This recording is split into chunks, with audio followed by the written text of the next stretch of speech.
बोलो, राधे राधे बोलो, श्याम श्याम बोलो। बोलिए सत्य सनातन धर्म की जय, लक्ष्मी नारायण भगवान की जय, शिव राम कृष्ण भगवान की जय।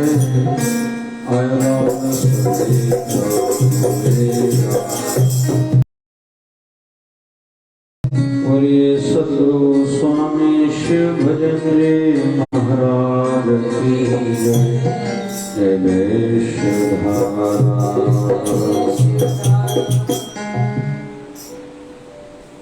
मेरी दुनिया तुम ही हो,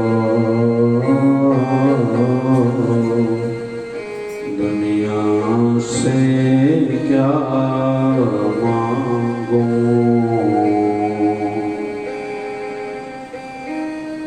जब बिन बोले मिलता तो बोल के क्या मांगूं।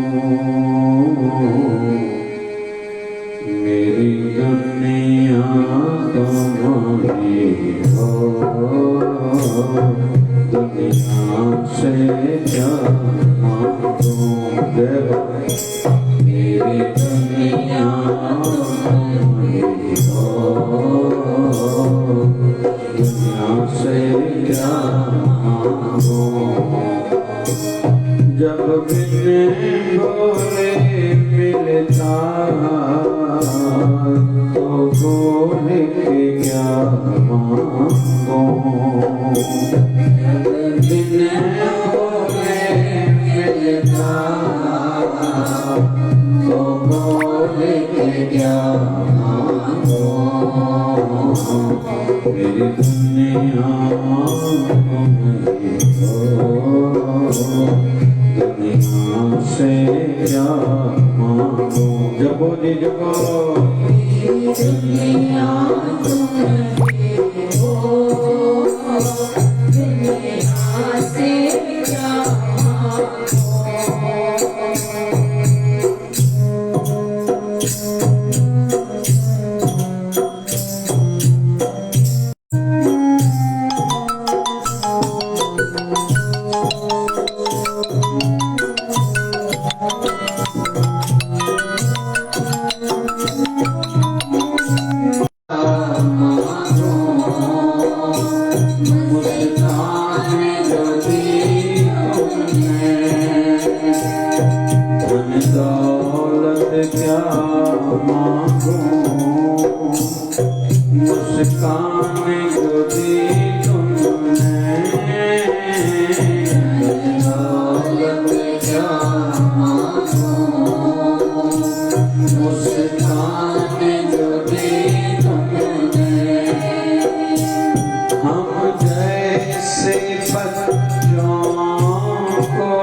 प्रकृति की बदौलत ही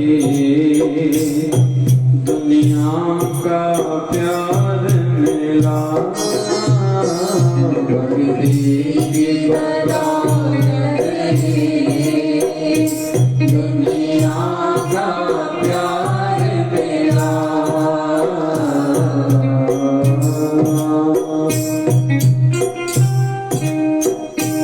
मुझे ये परिवार मिला, ऊंचा संसार मिला। मुझे गुरु परिवार मिला,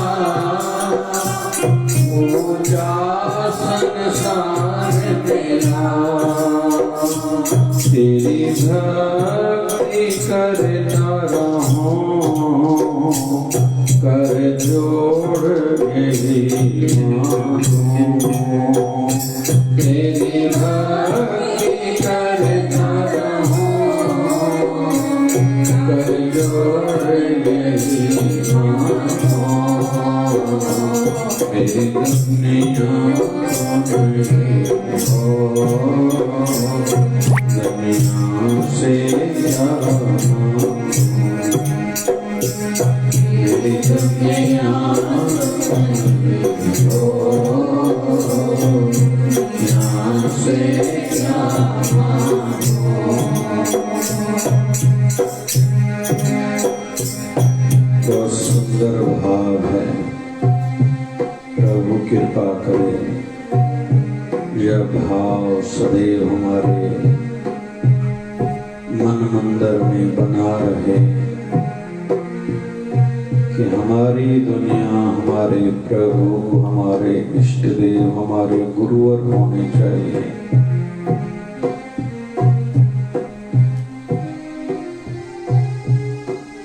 मन का एक स्वभाव है कहीं न कहीं लगना।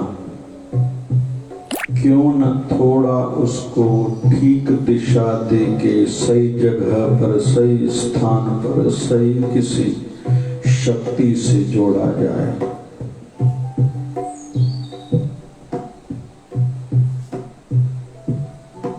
नदी कभी भी नदी ही रहेगी, लेकिन नदी का जब संगम सागर से होता है तो उसकी भी सीमा असीम हो जाती है। उसका अस्तित्व भली मिल जाता है सागर में, समुद्र में, फिर वह भी विशाल बन जाती है। फिर उसी नदी के पानी को और सागर के पानी को कोई अलग नहीं कर सकता। वैसे ही हमारे अंदर जो आत्मा है तो उस परम आत्मा की अंश, बस उससे जुड़ जाए कनेक्शन, फिर तो जीवन में चमत्कार ही चमत्कार, आनंद ही आनंद, परम आनंद ही परम आनंद। बस इस दिशा में मन थोड़ा लगे। आज हम लोग थोड़ा चिंतन करेंगे।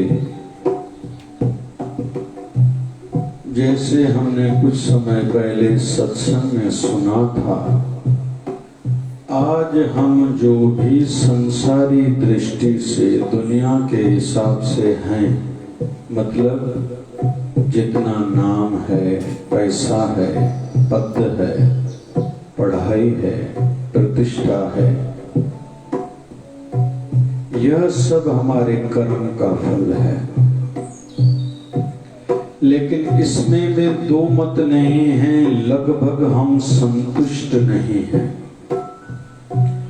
हम इससे कई गुना आगे बढ़ना चाह रहे हैं, लेकिन हर दिशा में नाम भी बढ़े, पैसा भी बढ़े, इज्जत भी बढ़े, पद भी बढ़े, हो सके तो पढ़ाई भी, अगर कोई विकल्प हो, ऑप्शन हो, इस आयु में भी मैं पढ़ाई भी ज्यादा करना चाह रहा हूँ, ये भी हो जाए तो वो भी हो जाए। लेकिन इसके लिए कहीं तो भी बदलाव की आवश्यकता, जरूरत है।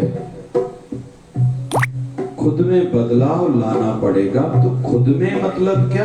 अपने विचारों में। जब तक विचारों में परिवर्तन नहीं आएगा, बहुत लोग पहले तो सुनना ही नहीं चाहते, फिर सुन के सोचना भी नहीं चाहते, फिर उसके बाद सुन के सोचना, फिर बहुत लोग समझना भी नहीं चाहते। फिर थोड़े जो समझते हैं कहीं तो भी अहंकार, अहम ईगो आ जाता है, मैं दूसरे के कहने पर क्यों चलूं। यहाँ हमारे जीवन की गाड़ी रुकी हुई है। अरे भैया, तेरी क्षमता, तेरी कैपेबिलिटी जितनी थी उतना तूने पैसा कमाया, तूने हाथ पैर तो बहुत मारे हैं, बहुत प्रकार के प्रयास किए हैं, फिर भी वहीं के वहीं हो। कमाई तेरी, धन नहीं बढ़ रहा है, नाम नहीं बढ़ रहा है, यश नहीं बढ़ रहा है, पद नहीं बढ़ रहा है, और पढ़ाई के लिए तू तो अभी सोचता ही नहीं है, मैं बड़ा हो गया हूं, अभी थोड़ी पढ़ सकता हूं, आदि आदि आदि। लेकिन जब बदलाव लाया जाएगा, पहले विचार में I have to do great job, मुझे कुछ विशेष करना है। जब मन में ये विचार आता है तो फिर मैं कैसे करूं, दूसरा मन ही मन में एक विचार का, क्वेश्चन का, प्रश्न का जन्म होता है, ये कैसे करूं। फिर कुछ लोग यहीं थक के बैठ जाते हैं, मुझसे तो होगा ही नहीं, अभी जैसे हुआ। और हम भारतीयों में आध्यात्मिक दृष्टि से संतुष्टि अच्छा गुण है, सेटिस्फिकेशन जो है बढ़िया है, लेकिन कहीं तो भी कुछ कुछ क्षेत्रों में ऐसे चुप करके बैठा नहीं जा सकता।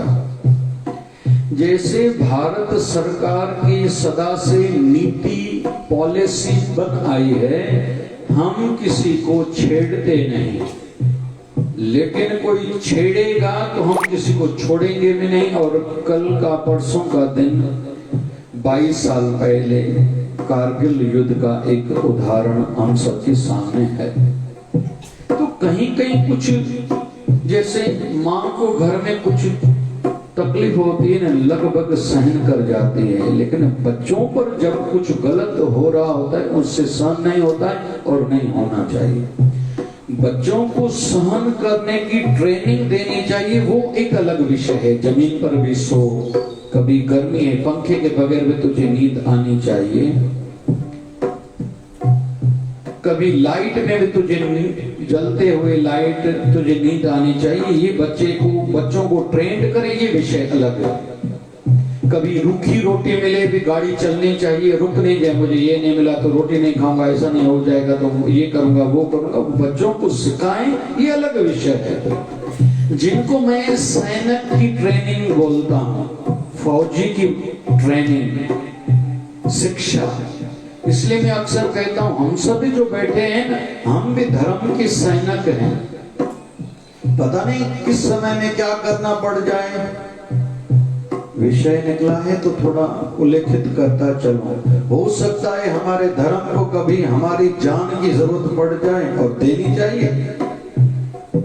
हो सकता है कभी हमारे धर्म को एक बेटा बच्चा चाहिए तो बच्चा या बच्ची देनी चाहिए। आज जो लोग आप में से समझदार हैं या करंट अफेयर से जुड़े हुए हैं, जापान में ओलंपिक गेम्स चल रही है। 4 बच्चों की मां भारत की ओर से वहां खेल रही है और कई बार जीत चुकी है। तो कभी कभी देश के लिए, राष्ट्र के लिए, धर्म के लिए, समाज के लिए किसी को तो करना पड़ेगा। और स्वामी विवेकानंद महाराज कहते थे, बड़ी बड़ी उपलब्धि के लिए बड़ा बड़ा त्याग करना पड़ता है। जिसको धर्म के लिए, समाज के लिए, मानवता के लिए, राष्ट्र के लिए बाहर निकलना है और निकल चुका है, वो कभी भी पीछे मुड़कर न देखे। मेरे बच्चों का क्या होगा, व्यवस्था करनी चाहिए, ये विषय फिर अलग हो जाता है। मेरा भविष्य में क्या होगा, ऐसा हो गया तो क्या होगा, वैसा हो गया तो क्या होगा। मैंने जिसके नाम पर जीवन कर दिया है अभी वह जाने, उसका काम जाने। लेकिन माँ खुद सहन करती है, बच्चों पर सहन आंच भी नहीं करती। वैसे ही कहीं कहीं हमें बोलने की जरूरत रहती है, लड़ने झगड़ने की जरूरत पड़ जाए तो लड़ना झगड़ना चाहिए।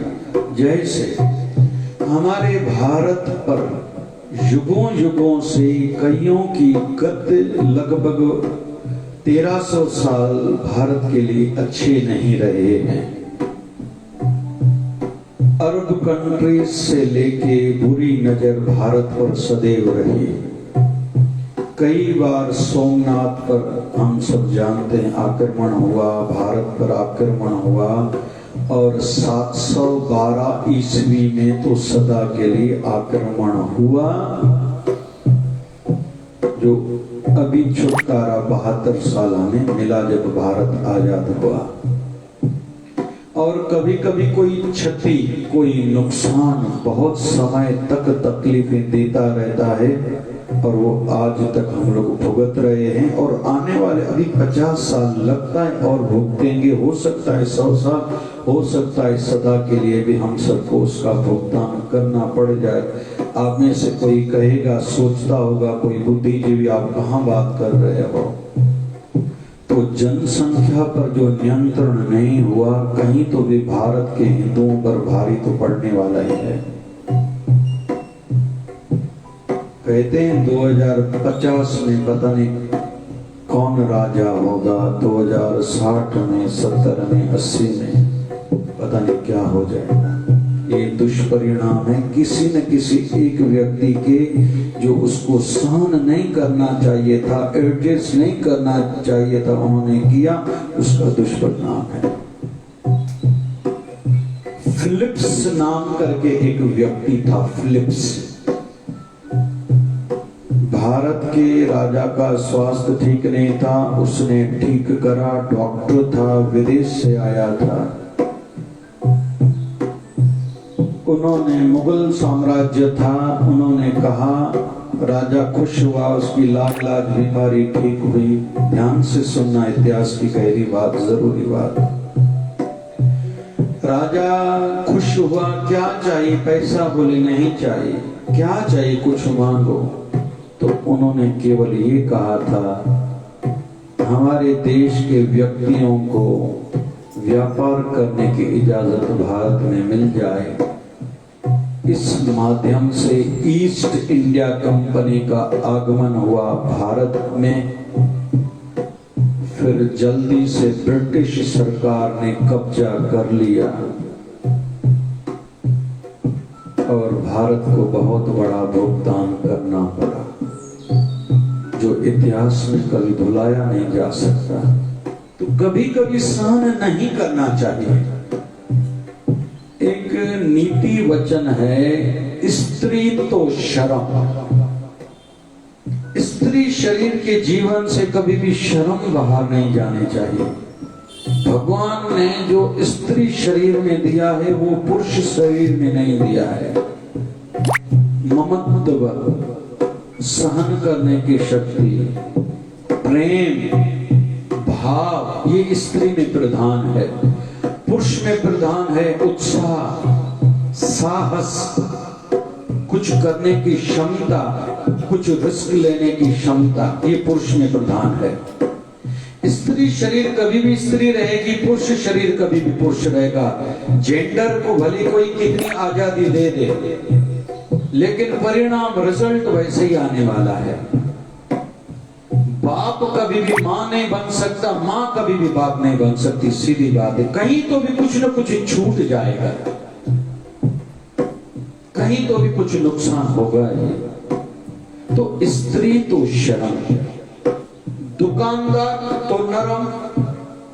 जिस दुकानदार को आगे बढ़ना है उसको नरम स्वभाव वाला, ग्राहक को प्यार दे, मान दे, सम्मान दे, उसको एडजस्ट करे, अपनापन जताए।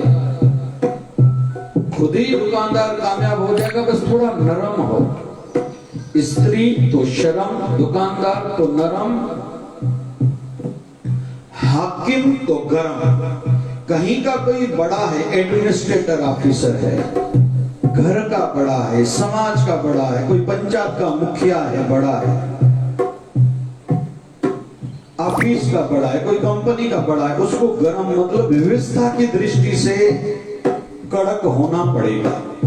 अगर वो नरम पड़ गया तो पूरी व्यवस्था बिगड़ जाएगी। मैंने देखा है गुजरे 2-3 सालों में आध्यात्मिक संस्थाओं में भी, सोशल संस्थाओं में भी किसी एक व्यक्ति के कारण उत्थान हुआ है संस्था का, किसी एक आधे व्यक्ति के कारण विनाश भी हुआ है संस्थाओं का, मैंने देखा है। इसलिए विषय निकला है तो निवेदन करता चलो, हम जहां से भी जुड़े हैं, जिस भी एसोसिएशन से, जिस भी संस्था से, जिस भी पंचायत से, जिस भी समाज से, जिस भी धर्म से, उनके रूल्स, उनके नियम अपनाएं। पता नहीं क्यों हमारी आदत है, कोई कहता है गाड़ी पार्किंग में खड़ी करो, कहते हैं 1 मिनट में आते। अरे भैया तेरा क्या जाता है, इधर से थोड़ा हटा के गाड़ी पार्किंग में लगाओगे तो। कहीं भी जाते हम, जैसे सत्संग में जाते हैं, किसी कथा स्थल में जाते हैं, तो जूता चप्पल उतारना है तो जहां शूज स्टैंड वहां रखो ना भैया, तुझे क्यों कोई कहे। कोई प्रसाद लिया तुमने, जो भी कागज आदि, जो भी वेस्टेज निकला, किसी डस्टबिन में डाल दो, इधर उधर क्यों फेंक दो भैया, है तो छोटी बात। इस बात को आधार बना के विदेशों की, विशेष तौर पर जैसे मैं एक नाम लूं दुबई की, शारदा का नाम लूंगा, शारजाह, दुबई आदि बड़े बड़े कंट्रीज इसी पर चल रहे हैं। टैक्स और नहीं लेते, आप जो गलती करोगे उससे दंड जो मिलेगा, जो पैसा मिलेगा, उसी से सरकार चलती है। मुझे इन दिनों में कहीं तो भी लगा कि कोरोना के संदर्भ में हमारे भारत सरकार को ऐसा करना चाहिए। जो टैक्स पेयर हैं, टैक्स देते हैं, धंधे करने वाले हैं, घर पर भी आप लोगों ने उनको ही बिठा दिया है। जिनको आप अनाज देते हो, गरीबों को दो, वो विषय अलग है। वही लोग आपकी हॉस्पिटल्स में भी आपसे पैसे ले रहे हैं, वही आपकी व्यवस्था भी बिगाड़ रहे हैं। तो उनको कहीं तो भी शिक्षित आज नहीं तो कल तो करना तो पड़ेगा। केवल डिजिटलाइजेशन शब्द कहने से कोई काम बनने वाला नहीं है। शिक्षा कहीं तो भी अनिवार्य करनी पड़ेगी। जिसको अनाज चाहिए वो पढ़ा लिखा होना चाहिए। आप शिक्षा पर इतना खर्चा तो कर रहे हो, शिक्षा पर खर्चा तो कर रहे हो, कभी कहीं तो भी और ध्यान देने की आवश्यकता है। गहरे बिंदु चल रहे हैं, एक बिंदु और भी थोड़ा कहता चलूंगा। मैं वर्तमान की भारत सरकार का आभार व्यक्त करता हूं। उन्होंने जो बदलाव लाया है, 1 साल उसको पूरा हो चुका है। मैं कहूंगा उसी पर एक ताली हो जाएगी। जो आप में से 2-3 लोग यहाँ जो बैठे होंगे, उनको ही केवल समझता होगा कि क्या बदलाव आया है, या फ्यूचर में, आने वाले भविष्य में क्या उसका अच्छा परिणाम आएगा। कि भले जिसको अंग्रेजी नहीं आती कोई बड़ी बात नहीं, अपनी मातृभाषा में कोई भी बैचलर डिग्री करे, उसका फायदा भारत को बहुत होगा आगे चल के। केवल इंग्लिश सीखने के माध्यम से बहुत लोग पढ़ाई यहाँ करते हैं। भारत सरकार का खर्चा होता है, खाते यहाँ के हैं, पैसा यहाँ का लगता है, उनके माँ बाप ने पैसा यहाँ कमाया, लेकिन लाभ होता है विदेश वालों को। जॉर्ज वॉशिंगटन, अमेरिका का पूर्व राष्ट्रपति, एक्स प्रेसिडेंट ऑफ अमेरिका, उन्होंने ये बात कही थी कि मैंने जब इंजीनियरिंग, शायद जहां तक मुझे याद है, या MBA करी थी, पढ़ाई करी, तो उस समय मजबूरी थी। जो बैचलर डिग्री करेगा कम से कम 3 साल अपने देश को सेवा सर्विस देगा। मैंने सर्विस दी, इसी कारण मैं फंस गया अमेरिका में, मैं फंस गया। लेकिन फायदा ये हुआ, राजनीति में घुसा और आगे चलकर मैं अमेरिका का राष्ट्रपति बना। अगर 3 साल की फाउंडेशन वाली पॉलिसी नहीं होती थी, मैं विदेश चला जाता था, केवल ये सोच के मैं पैसा ज्यादा कमाऊं, तो मैं भी राष्ट्रपति अमेरिका का नहीं बन पाता था। ये जॉर्ज वाशिंगटन की बात है।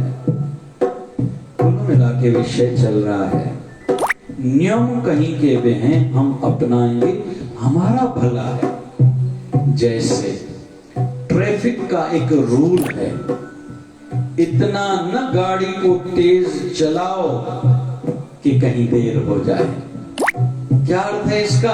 तेज भगाओगे, 2-3 सिग्नल तोड़ोगे, कहीं तो भी तुम फंसोगे, पकड़े जाओगे, 2 घंटे भी वहां तेरे जाएंगे और पैसे भी देने पड़ेंगे, तो तेरी लेट हो जाएगी। या किसी के साथ गाड़ी टकरा गई, हो सकता है तेरी टांग टूट जाए, हॉस्पिटल में पड़े रहोगे, सदा के लिए भी अंग भंग तेरा हो सकता है, आजीवन के लिए पछतावे के बगैर बाकी कुछ तेरे हाथ तो लगने वाला नहीं है। इसलिए ट्रैफिक का रूल है, इतना न तेज चलो कि कहीं देर हो जाए, धीरे धीरे समझदारी से आगे बढ़ो। और यही रूल जिंदगी का भी है। अभी जिस बिंदु से मैं चलाऊं वहीं आपको लेके आऊंगा। हम लोगों के का नाम आज जितना भी है, सुख जितना भी है, पैसा जितना भी है, पद जो भी है, प्रतिष्ठा जितनी भी है, प्यार हमें जितना भी मिलता है, इतने ही हम लायक थे, योग्य थे। अभी हम चाहते हैं हमारा बढ़े, तो कहीं तो भी जीवन में बदलाव लाना पड़ेगा। और बदलाव इतिहास ने करा है, तभी इतिहास ने सुनहरी अक्षरों में कुछ लिखा है। थोड़े उदाहरण भी देता चलो, अभी मेरा बिंदु बाकी है, ध्यान से सुनना। थोड़ा आज गहरा गहरा चल रहे हैं, डीप डीप चल रहे हैं। बाबा नानक को कहीं तो भी परिस्थितियों के अनुसार एक निर्णय लेना पड़ा होगा ना कि 2 बेटे हैं लेकिन उसको गद्दी नहीं दूंगा। एक अजनबी व्यक्ति जो बाद में आया लेकिन कहीं तो भी सच्चा था, कहीं तो भी उसका प्रेम पक्का था। बाबा नानक ने निर्णय लिया, गद्दी का मालिक उसको बनाया। 2 बेटे थे, परम शिष्य उस समय का बाबा बुढ़ा था, गद्दी लेकिन एक जो देर से आया, बहुत देरी से आया। बाबा नानक के साथ 36 साल पैदल यात्रा करी थी। भाई बाला, भाई मर्दान, उसको गद्दी नहीं दी। परम शिष्य बाबा बुढ़ा, उसको गद्दी नहीं दी। बाबा श्रीचंद, बाबा लक्ष्मीचंद, 2 बेटे थे, गद्दी उनको नहीं दी, गद्दी किसी अलग व्यक्ति को दी।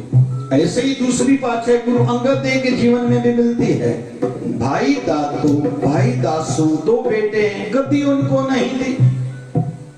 एक भाई अमरू करके वृद्ध शरीर 60 साल का व्यक्ति आया है और 10 साल सेवा करी है। इतिहास कोई कहता है 12 साल सेवा करी, गद्दी उसको दे दी। ऐसे ही तीसरी पातशाही गुरु अमरदास जी ने, उनको भी 2 बेटे थे, बाबा मोहन, बाबा मोहरी, बाबा मोहन, 2 बेटे थे, गद्दी उनको नहीं दी। एक छोले बेचने वाले को गद्दी दी, जिसका नाम भाई जेठा था। आगे चल के उनका नाम गुरु रामदास पड़ा, जिसके नाम से अमृतसर का सरोवर रामदास सरोवर है। अभी इसी माध्यम से मैं थोड़ा और लेता हूं। बाबा नानक ने भी जब गुरु अंगद देव को गद्दी दी, कहा यहाँ तिलवंडी, उस समय नाम था तिलवंडी, आज का नाम है नानकाना साहिब, यहाँ नहीं रहना, यहाँ के लोग तुझे सहन नहीं करेंगे, यहाँ से चले जाओ। कुछ तो कारण होंगे, बदलाव लाए, कह सकते थे यही नगर में अभी गद्दी चलेगी, नहीं किया बाबा नानक ने ऐसा।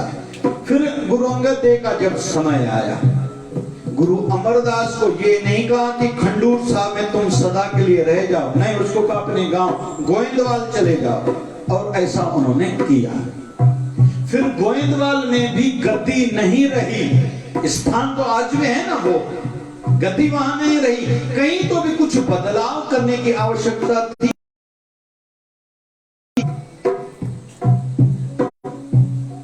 मेरा निवेदन है, कभी कभी जीवन में बदलाव करना पड़ता है, डरे नहीं, लेकिन समझदारी से बदलाव करें। एक और बिंदु जोड़ूंगा, बेटा कहने में नहीं, बेटी कहने में नहीं, भाई कहने में नहीं, घर का कोई व्यक्ति कहने में नहीं, नौकर कहने में नहीं, निकाल भी नहीं सकते उसको, पार्टनर हमारे कहने में नहीं। बदलाव की जरूरत है, लेकिन बदलाव जितना जरूरी है, बदलाव करने का तरीका भी उतना ही जरूरी है, ये कभी ना भूलें। अभी मैं जहां से चला था वहां आपको लेके आऊंगा, थोड़ा गुनगुनाएंगे क्या? मेरी दुनिया तुम ही हो, दुनिया से क्या मांगो,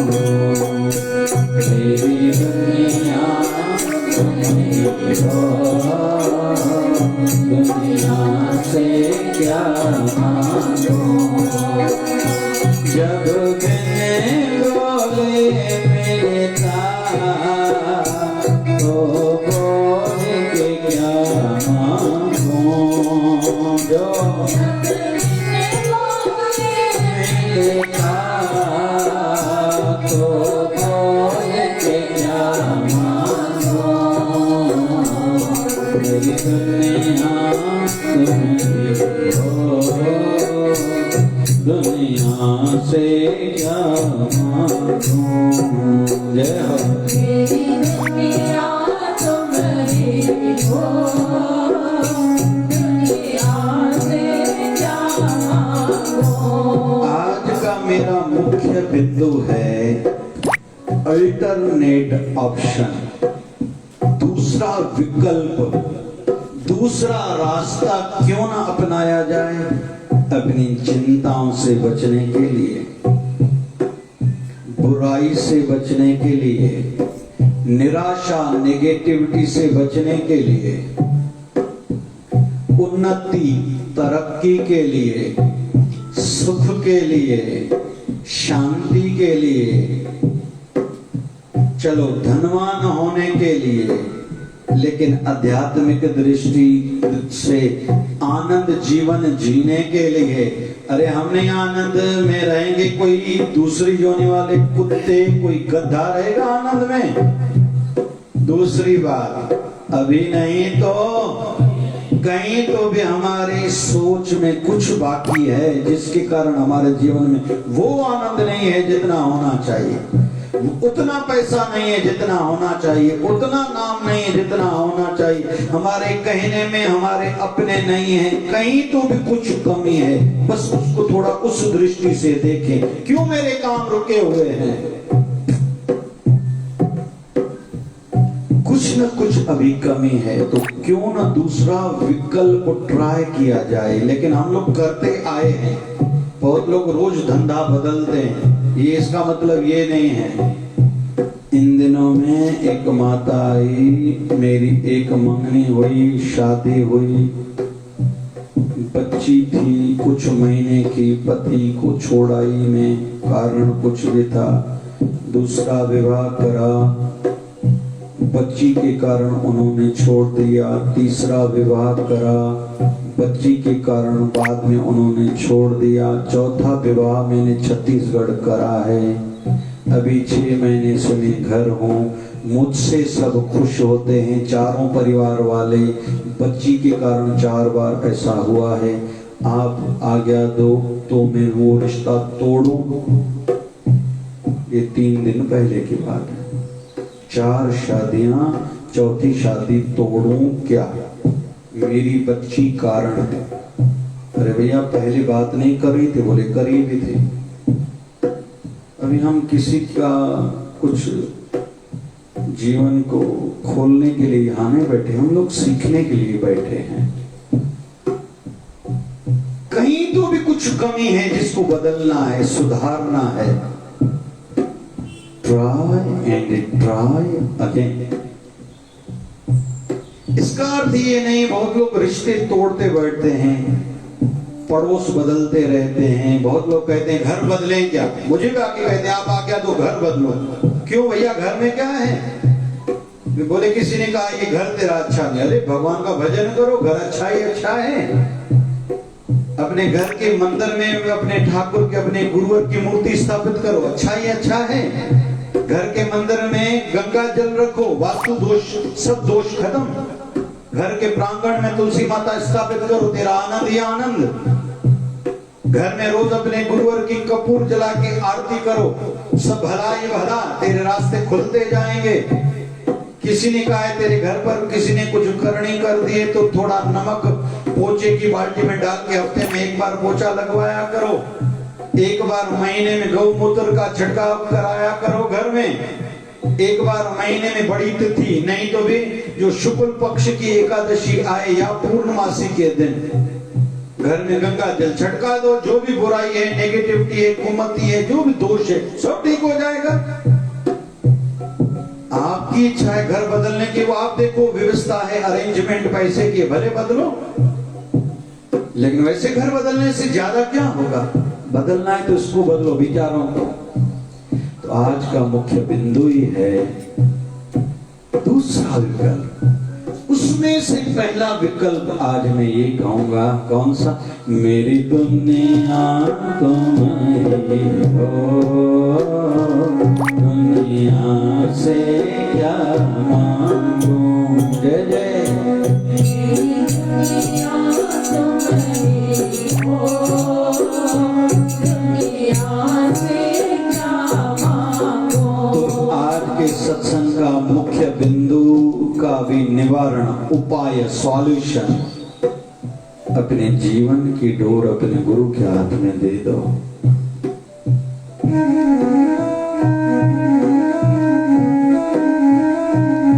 दूसरा, आध्यात्मिक जीवन बनाओ, तेरा कोई बाल बांका नहीं कर सकेगा। ये सब सोच पर आधारित है। एक व्यक्ति गांव के बाहर वृद्ध खड़ा है, घोड़े सवार कुछ बाहर के आए हैं। पहला घोड़े सवार घोड़े पे चढ़ के टड़प टड़प आया है। कौन सा गांव है? वृद्ध शरीर ने कहा, ये हमारे गांव का नाम ये है। आपके गांव के लोग कैसे हैं? बोले अमरावती के। आप कहाँ से आए हो? बोले नागपुर से। वहां के लोग कैसे? अच्छे नहीं, यहाँ के भी अच्छे नहीं। यहाँ मैं रहना चाहता हूँ, भैया अच्छे नहीं है। वैसे आपकी मर्जी। आगे गया, दूसरा घोड़े वाला व्यक्ति आया। ये कौन सा गांव है? अमरावती है। अमरावती के लोग कैसे हैं? भैया आप कहाँ से आए हो? नागपुर से आया हूँ। वहां के लोग कैसे? बोले बहुत अच्छे हैं। कैसे अच्छे हैं? बोले कोई मुस्कुराता अच्छा है, कोई बोलता अच्छा है, कोई खाता अच्छी तरीके से है, किसी के देखने का स्टाइल अच्छा है, किसी के बाल अच्छे, किसी की चलने की ढाल चाल अच्छी, किसी की सोच अच्छी। कोई सोता है तो लगता है बार बार इसको देखते रहे, क्या मर्यादित सोता है। किसी का व्यवहार अच्छा है। बोले यहाँ के भी लोग बहुत अच्छे हैं। तीसरे व्यक्ति ने ये देखा, दूसरा भी चला गया। तो दूसरा कहता है मैं यहाँ आ रहा हूँ। बोले आप जैसे लोगों का यहाँ स्वागत है, अमरावती वाले स्वागत बहुत बढ़िया करते हैं। तो तीसरे व्यक्ति ने उस वृद्ध शरीर से पूछा, ये दादा आपने अच्छा नहीं किया। एक व्यक्ति को एक जवाब दिया, प्रश्न वही था, क्वेश्चन वही था, आंसर लेकिन आपने दोनों को अलग अलग कहा। बोले मैंने क्या कहा? बोले पहले से आपने कहा कि अमरावती के लोग अच्छे नहीं। बोले वो कह रहा था नागपुर के लोग अच्छे नहीं है, कोई लड़ता ज्यादा है, कोई झगड़ता ज्यादा है, कोई विवाद ज्यादा करता है, किसी का देखना अच्छा नहीं, किसी का बोलना अच्छा नहीं, किसी का व्यवहार अच्छा नहीं, कोई रिश्ता नहीं निभाता, किसी को कुछ आता ही नहीं। इसका मतलब है वहां के लोग जैसे हैं सो हैं, इसकी सोच अच्छी नहीं है। और ये व्यक्ति जहां भी जाएगा ना, इसको कोई अच्छा मिलेगा ही नहीं। क्यों? जैसी दृष्टि वैसी सृष्टि। और जिसका अपना सोचना अच्छा है ना, वो जहां भी जाएगा अपने जीवन को स्वर्गमय बनाएगा। कहते हैं ना कि एक बार गोस्वामी तुलसीदास जी महाराज के लिए भी शास्त्रों में कहीं तो भी लिखा हुआ है, कहीं अलग अलग महापुरुषों के लिए लिखा हुआ है कि उनसे कहा गया कि ना समझों के साथ आप नर्क जाना पसंद करोगे या ना समझों के साथ आप स्वर्ग जाना पसंद करोगे या समझदारों के साथ आप नर्क जाना पसंद करोगे। ऐसी कथा कहीं तो है। तो गोस्वामी तुलसीदास ने कहा मैं समझदारों विवेकियों के साथ नर्क जाना पसंद करूंगा, लेकिन ना समझों के साथ स्वर्ग जाना पसंद नहीं करूंगा। तो उनसे पूछा गया क्यों? बोले जो ना समझ है वो स्वर्ग को भी नर्क बनाने में देरी नहीं करेंगे, मुझे उनके साथ नहीं रहना। लेकिन जो समझदार हैं वो नर्क को भी स्वर्ग बनाने में देरी नहीं करेंगे, इसलिए मैं उनके साथ ही रहूंगा। इसलिए पुराने जमाने में जब रिश्ता करते थे शब्द आता था खानदानी। आजकल खानदान शब्द जुड़ गया है पैसे से, वैसे ऐसा होता नहीं था। सिंधी में चौंदा खानदानी बार वेलन में न्याईंदो आ। खानदानी माना पैसे वारो ना, खानदानी माना असूलन ते पक्को, जो सिद्धांतों को कभी तोड़ने नहीं दे। अच्छा लगता है, कभी कभी अलग भी लगता है, कभी कभी दुख भी होता है। ये बोलते समय जो अभी बोल रहा हूँ, महात्मा गांधी को 4 बेटे थे, कहीं उल्लेख ज्यादा नहीं है। कहाँ है उनकी संतान है, उनमें से किसी ने क्या किया, कितना पढ़ाई करी, महात्मा गांधी के साथ कौन था, आदि आदि आदि, कोई विशेष उल्लेख नहीं, कहीं चर्चा तक नहीं होती। दुख होता है मन में मुझे, मैं अपनी बात कर रहा हूँ। मैं महात्मा गांधी का घर पे देख के आया हूँ पोरबंदर में, जहाँ बहुत साल रहे थे। अहमदाबाद साबरमती का आश्रम वो भी देख के आया हूँ। बहुत साल हमारे वर्धा में रहे थे, मैं वहां भी होके आया हूँ। बाकी अंतिम साल रहे थे दिल्ली, वहां का वो आश्रम देखना मेरा बाकी है। थोड़ा मैं कोशिश करता हूँ महात्मा गांधी को समझने की। तो कहीं भी उनके बेटों का उल्लेख नहीं। 4 बेटे थे, लेकिन उनकी धर्मपत्नी का नाम सदा उनके साथ जुड़ा हुआ है, कस्तूरबा। लगभग भारत के हर गांव में, नगर में नहीं, नगर में महानगरों में तो है ही है, गांव में भी है। कहीं तो भी महात्मा गांधी के नाम पर hospital, hostel, road, markets, school, colleges, शालाएं महात्मा गांधी के नाम से, लेकिन माँ कस्तूरबा के नाम से भी हैं, जो सदैव उनके साथ रही, कभी छोड़ा नहीं, सहयोगी थी, साथी थी, सलाहकार थी। और ऐसी भी एक मान्यता है जो मैं हाथ जोड़ के बोल रहा हूँ कि जीवन में कुछ ऐसे भी मोड़ आए, महात्मा गांधी को कस्तूरबा देवी जी ने संभाला था, ये भी मान्यता है।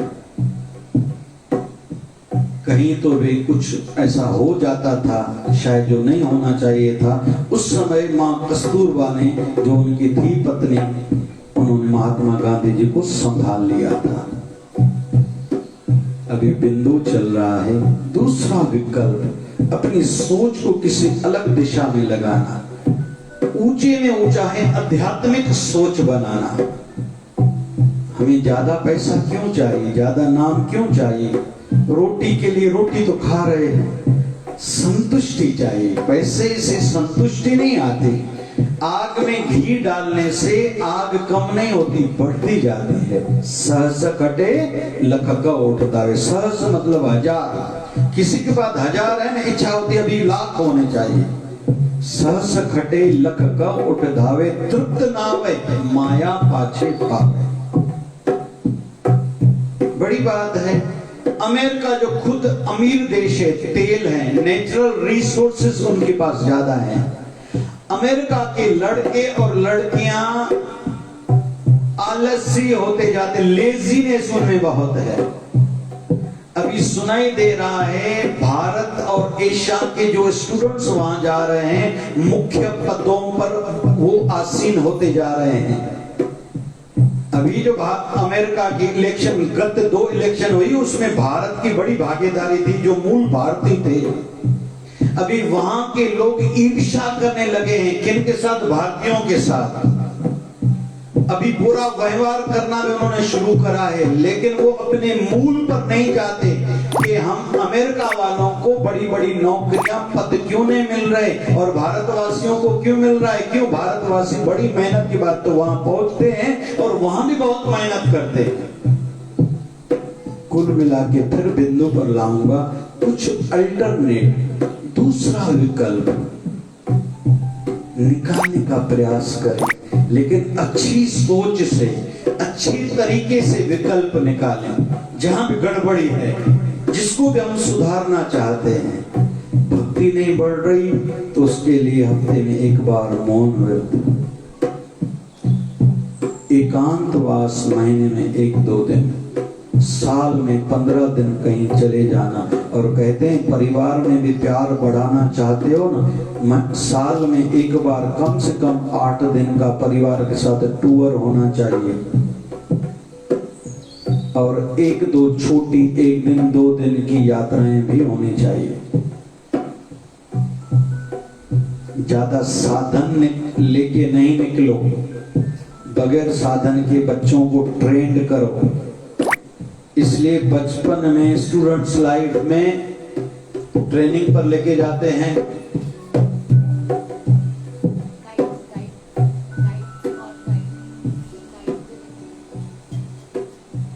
साचो न राहुल उनके जो कोठी उन्होंने ॿारनि खे 7 में 10 में जिसमें फौजी ड्रेस पहनाई जाती है, एनसीसी ट्रेनिंग। अब मैंने भी बंदूक चलाने सीखी थी, 10th में गोलियां चलाई थी, इधर उधर भी धड़क धड़क धड़क बहुत झटका आता था। या पुराने जमाने में हमारे गुरुकुलों में ये व्यवस्था थी। आप लोग अभी कहोगे हम लोग कहाँ से सीखेंगे? संतों के सत्संग से जितना हम लोग सीखेंगे उससे ज्यादा सीखना है तो संतों के साथ रहो। हो सके तो आउटिंग यात्राओं मुसाफरी में साथ चलो। कि बाबा शिवजन साईं चौदा जादे कजे रुख अदु दुख तदु सुख। बाहर जाएंगे बहुत प्रकार की कठिनाइयां आती हैं, उस समय महापुरुष कैसे निर्णय लेते हैं तुम सहजता से सीख जाओगे। फिर जीवन में तुम्हारे में जब कठिनाई आएगी बढ़िया सा डिसीजन निर्णय जल्दी तुम ले पाओगे। फिर से ध्यान आपका उस बिंदु पर लेके आऊं। दूसरा विकल्प के बारे में सोचना चाहिए। अच्छी सोच से सलाह किसी अच्छे से लें, अच्छे तरीके से काम करें। हमारे जीवन की गाड़ी जो रुकी हुई है वो बढ़ेगी आगे।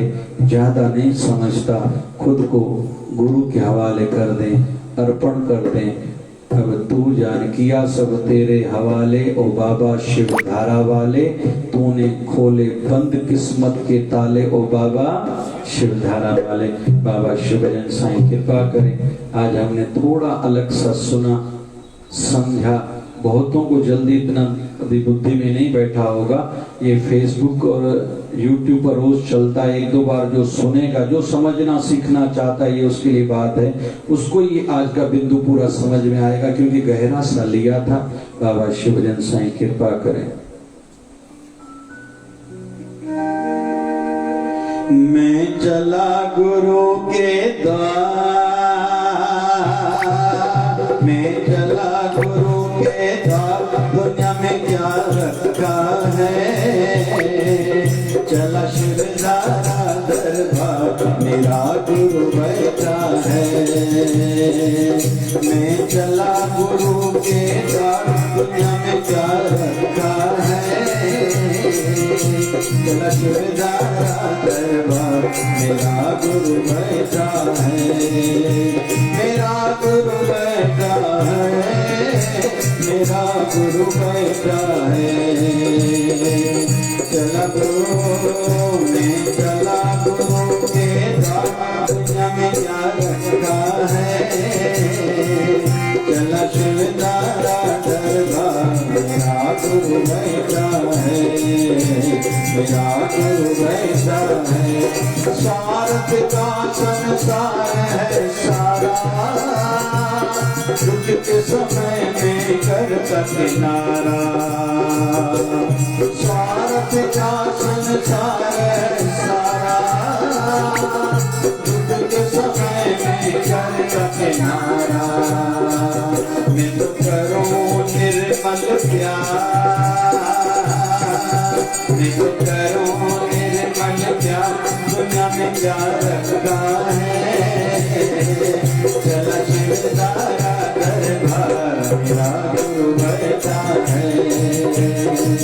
चला शिवधारा दरबार, मेरा गुरु बैठा है। जिनके लिए सब कुछ है करते, उनको हम तो लगते ना अच्छे। जिनके लिए सब कुछ है करते, उनको हमको लगते ना अच्छे। उनको हमको न लगते अच्छे। कर जीवन का सुधार, कर जीवन का सुधार, मेरा गुरु बैठा है। चला शिवधारा दरबार, बाबा मेरा बैठा है। चला शिवधारा दरबार, संत